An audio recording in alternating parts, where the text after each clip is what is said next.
ഇരിക്കണം.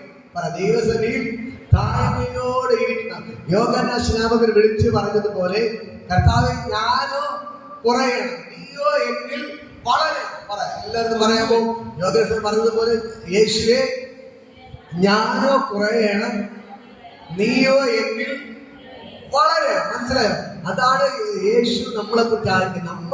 നമ്മളെന്ന് പറഞ്ഞ മനുഷ്യൻ ഓരോ ദിവസം താണുകൊണ്ടിരിക്കണം. നമ്മളിൽ ആര് വളരണം? യേശു വളരണം. മനസ്സിലായോ? നമ്മൾ ഓരോ ദിവസവും താണുകൊണ്ടേയിരിക്കണം. നമ്മുടെ സ്വഭാവത്തിൽ താഴ്ച ഉണ്ടായിക്കൊണ്ടേയിരിക്കണം. നമ്മളിൽ എന്ത് പുറപ്പെടണം? സ്നേഹം പുറപ്പെടണം. ഹല്ലേലൂയ.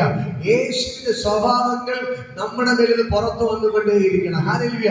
ആരൊക്കെ എന്തൊക്കെ പറഞ്ഞാലും ശരി, നമ്മൾ ചിരിച്ചുകൊണ്ട് നിൽക്കാൻ തയ്യാറായാൽ, അവർക്ക് വഴക്കുകൂടാതെ സ്നേഹമായിട്ട് പെരുമാറാൻ തയ്യാറായാൽ, അവിടെയാണ് ദൈവപ്രവൃത്തി. ഹല്ലേലൂയ.